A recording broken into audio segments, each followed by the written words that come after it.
africaine. L'UEMOA, 8 pays, un destin commun, un espace économique harmonisé, ouvert et concurrentiel. L'UEMOA, votre guide au cœur de l'Afrique, des grands événements et des grandes mutations sur Africable.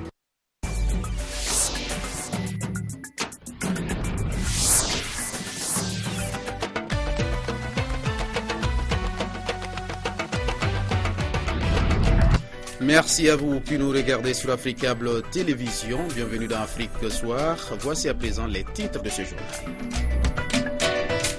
Les Congolais se sont enfin rendus aux urnes ce dimanche pour les élections locales après plusieurs rapports et plusieurs négociations entre le pouvoir et l'opposition.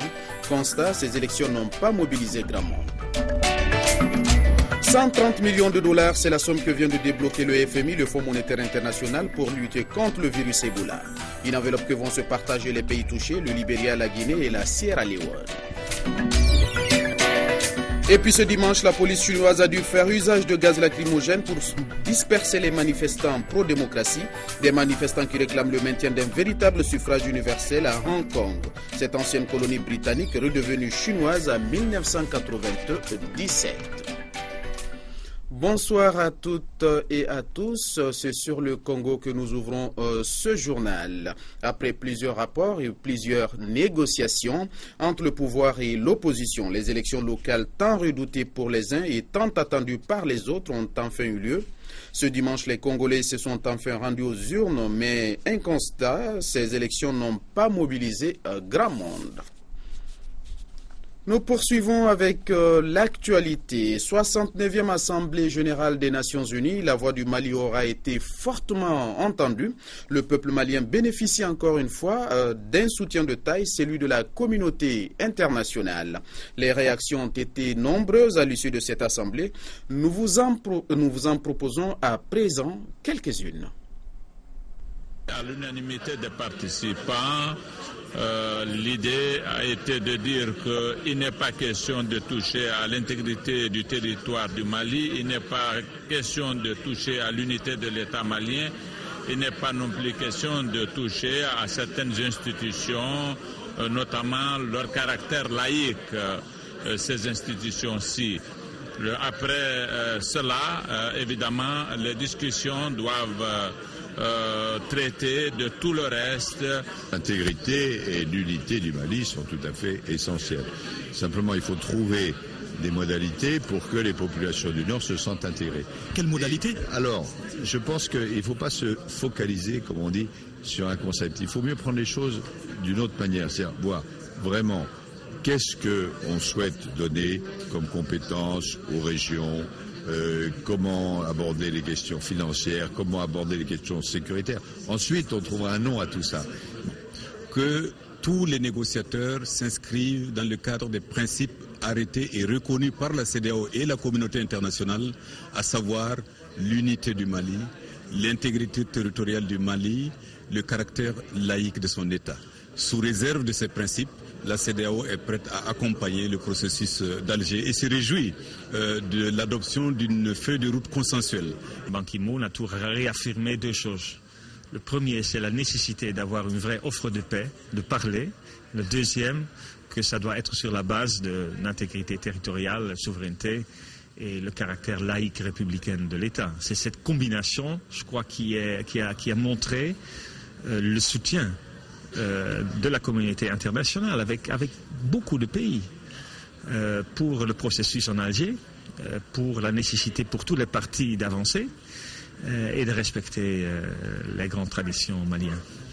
Les grands principes, intégrité nationale, unité, n'ont jamais été mis en question par personne dans la communauté internationale. C'est évidemment la base du consensus malien, la base de l'équilibre du pays. Et au sein des accords d'Alger auxquels je participe activement, au sein du processus d'Alger, personne dans la communauté internationale n'a pu laisser penser quoi que ce soit qui irait à l'encontre de ça. Je crois qu'en réalité, tout le monde est bien convaincu qu'il faut trouver un processus inclusif, ça a été dit. Il faut que chacun trouve sa place. Il faut le dialogue le plus large possible. Pour autant, bien évidemment, dans le cadre des grands principes que vous avez rappelés, en dehors desquels il n'y a aucune solution possible. Un discours fondateur, révolutionnaire, un véritable plaidoyer pour le repositionnement de l'Afrique sur l'échiquier mondial. C'est ainsi que plusieurs chefs de la diplomatie africaine qualifient le discours du roi Mohamed VI du Maroc, lu hier par le chef du gouvernement marocain Abdelila Ben-Kiran devant la 69e Assemblée générale des Nations Unies. À présent, le décryptage de ce message. C'est un discours qui fera date et qu'il convient d'appeler aujourd'hui l'appel de New York. De l'avis de nombreux ministres de pays africains, le message royal lu par le chef du gouvernement remet le développement durable sur le continent au centre des préoccupations mondiales, un discours critique et fondateur adressé à la communauté internationale au nom de l'Afrique. Que le discours de Sa Majesté hier, le message que nous avons reçu de Sa Majesté est, je dirais, une ligne que nous devrions suivre. Je pense que ça devrait inspirer tous les pays africains. Parce que les questions qui sont abordées sont des questions concrètes. Il faut avoir le courage de poser les vrais problèmes et de voir comment on peut trouver des solutions. Le discours était vraiment un discours costaud que j'ai suivi avec beaucoup d'intérêt. Donc il y a beaucoup de messages qu'on a retenus, mais ce que je peux quand même le dire tout de suite, je trouve que c'est un plaidoyer pour une réflexion profonde sur le modèle de développement que les pays devaient suivre. Pour ces diplomates, le Maroc s'engage de manière ferme, une nouvelle fois, à travers ce discours en faveur du développement, garant de la paix et de la stabilité sur le continent. Ils y voient aussi la continuité de sa politique africaine. Au moment où de nombreux pays nous ont abandonnés à cause de l'épidémie au virus Ebola, le Maroc est resté fidèle à ses amitiés. Il a témoigné son soutien. Grâce à lui, les pays d'Afrique de l'Ouest et particulièrement le Sierra Leone et le Libéria continuent à être desservis par la compagnie aérienne marocaine. C'est un bel exemple de solidarité. L'Afrique occupe une place centrale dans les choix stratégiques du Maroc, le royaume qui a défendu ses intérêts au Conseil de sécurité entre 2012 et 2013 en tant que membre non permanent. Pour les diplomates africains présents, le royaume vient de réitérer devant la communauté internationale bien plus qu'un engagement, une réelle conviction. En parlant du virus Ebola, justement, les pays touchés ont besoin de beaucoup plus de moyens pour mener à fond la lutte. Le FMI, le Fonds monétaire international, vient alors en aide. Une enveloppe de 130 millions de dollars que vont se partager le Libéria, la Guinée et la Sierra Leone. Le Libéria, la Guinée et la Sierra Leone ont besoin chacun de 100 millions de dollars pour faire face aux conséquences du virus Ebola, selon le Fonds monétaire international. Le FMI, justement, leur accorde une enveloppe de 130 millions de dollars, mais il va falloir la partager en trois. Ils ont besoin d'utiliser ces fonds pour lutter contre les conséquences de la maladie. Cela ne va pas leur suffire, il leur faut plus que cet argent qui va couvrir environ 40% de leurs besoins actuels. Il est donc crucial que d'autres institutions internationales, d'autres donateurs contribuent eux aussi pour aider ces trois pays. L'octroi de cette somme a été annoncé vendredi. Le même jour, lors de l'Assemblée générale des Nations Unies, le président guinéen déclarait que les prévisions de croissance de son pays ont été révisées à la baisse, moins 2,5%, conséquence des dégâts causés par Ebola. Malgré tout, il a rappelé l'importance de ne pas céder à la peur. Nous devons combattre la panique irrationnelle qui s'est emparée du monde. L'Ebola est une épidémie très grave, mais ce n'est pas une fatalité et l'Ebola peut être guéri. Regina et Esther en sont la preuve. Ces deux sœurs libériennes ont survécu à l'infection, mais leurs parents, eux, en sont décédés. Oui, je peux dire que je suis inquiète. Je sais qu'Ebola est toujours présent et cela me fait peur. Les survivants d'Ebola doivent mener une nouvelle bataille, la lutte contre la stigmatisation. Cet habitant de Monrovia, par exemple, voit certains de ses amis s'éloigner de lui alors même qu'il a vaincu le virus. Dans une capitale de 2 millions d'habitants, où l'épidémie fait des victimes quotidiennement, sensibiliser, prévenir et soigner sont autant de tâches qui nécessitent un investissement plus important de la part de la communauté internationale, car les pays touchés ne parviennent pas à y faire face seuls. Et en Guinée, le virus Ebola a déjà provoqué la mort de 648 personnes, parmi lesquelles 63 membres du personnel soignant, dont 28 médecins. Le personnel médical, il faut le rappeler, qui travaille dans des conditions périlleuses, comme nous le confirme ce reportage. Le mois dernier, ce jeune médecin a contracté Ebola en soignant une patiente guinéenne en provenance de la Sierra Leone. Il vient de sortir de 3 semaines dans un centre de traitement et aujourd'hui il affronte une nouvelle épreuve, la stigmatisation. Comprenez, non? J'ai développé la maladie, mais cela ne veut pas dire que je vais développer tout le temps. Donc je reprends le service, je vais travailler pour sauver des gens. Au centre de traitement installé dans l'enceinte de l'hôpital Donka à Conakry, personnel médical et visiteurs sont soumis à tout un protocole sécuritaire. Ici, 3 équipes se relayent en permanence pour soigner les quelques 25 personnes actuellement alitées sous ces tentes. Toutes les précautions, on a 2 tenues et donc dans ces tenues-là, il n'y a aucune partie de notre corps qui est à l'air libre. On a tout le corps qui est couvert et après c'est un peu du bon sens. S'il y a une personne agitée, on fait attention. S'il y a un prélèvement ou si on pose un cathéter, on prend toujours plus de précautions que d'habitude, quoi. Et pourtant, le personnel médical continue de contracter la maladie. Une infirmière est morte il y a moins de 2 semaines à Conakry. Elle a été contaminée par une femme venue accoucher par césarienne dans un centre de santé de la capitale guinéenne. Dans les cliniques primaires et privées, on dénonce le manque de soutien de l'État. Effectivement, aucune clinique n'a pu bénéficier de l'aide et de toutes les aides qui arrivent dans ce pays.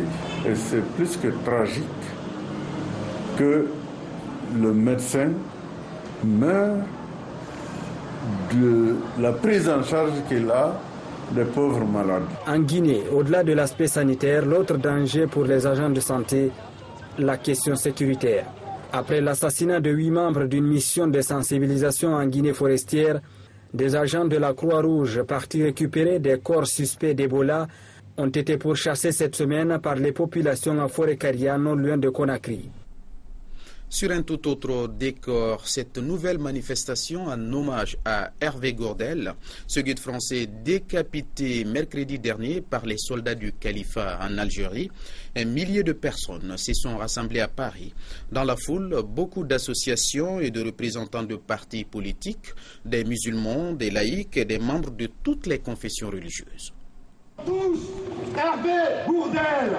Chrétiens, musulmans, juifs ou athées, ils s'étaient rassemblés pour scander leur indignation après l'assassinat en Algérie du Français par le groupe État islamique. Une manifestation républicaine à l'appel d'associations musulmanes, de chrétiens d'Orient et d'organisations antiracistes.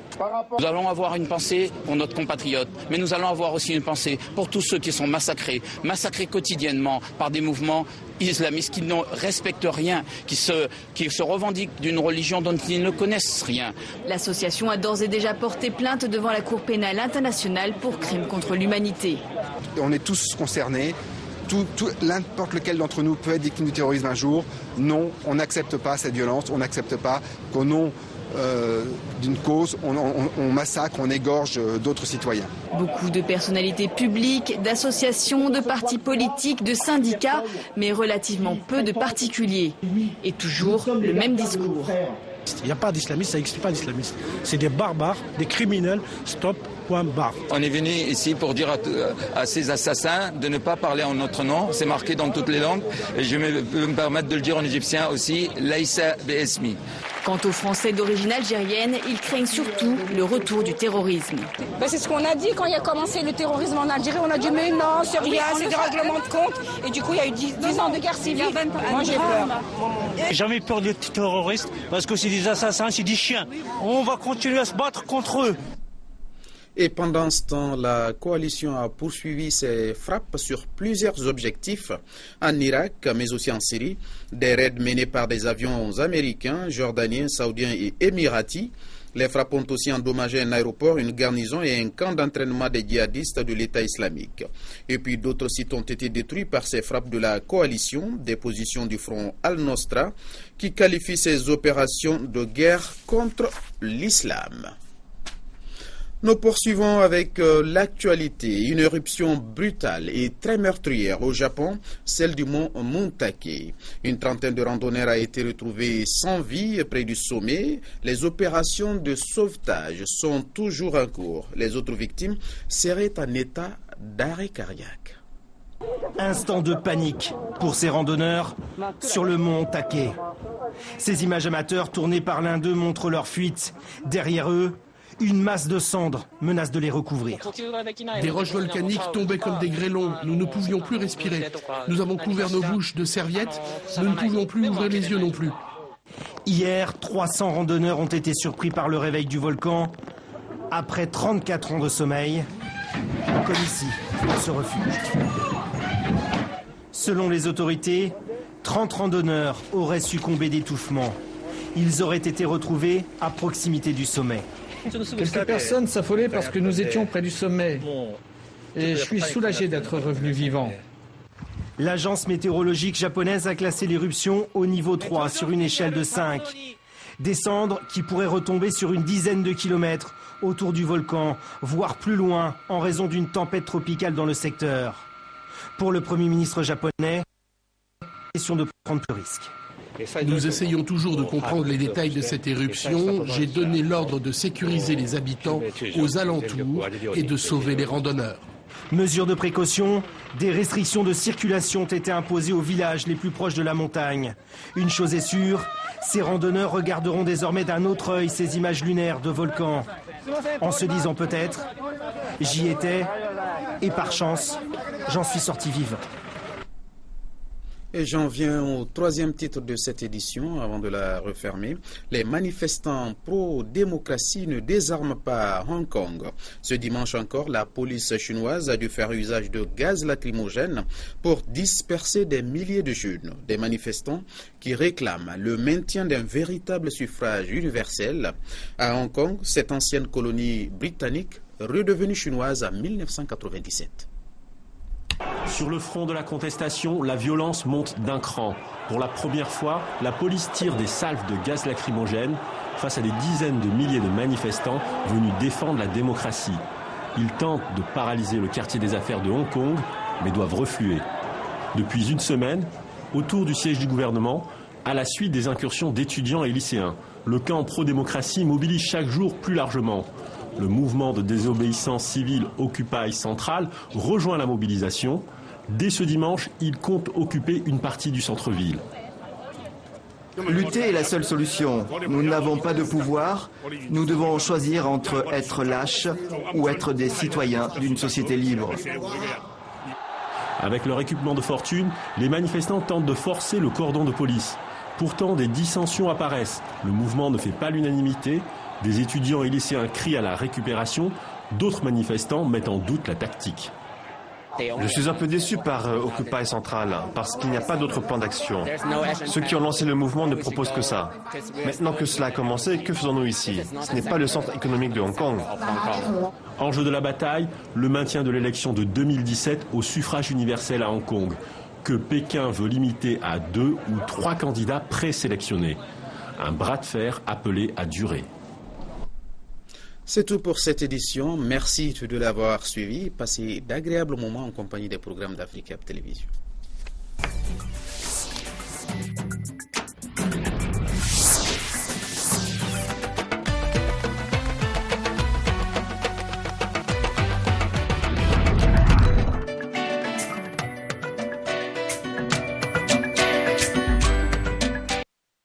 L'UEMOA, l'Union économique et monétaire ouest-africaine. L'UEMOA, 8 pays, un destin commun, un espace économique harmonisé, ouvert et concurrentiel. L'UEMOA, votre guide au cœur de l'Afrique, des grands événements et des grandes mutations sur Africable.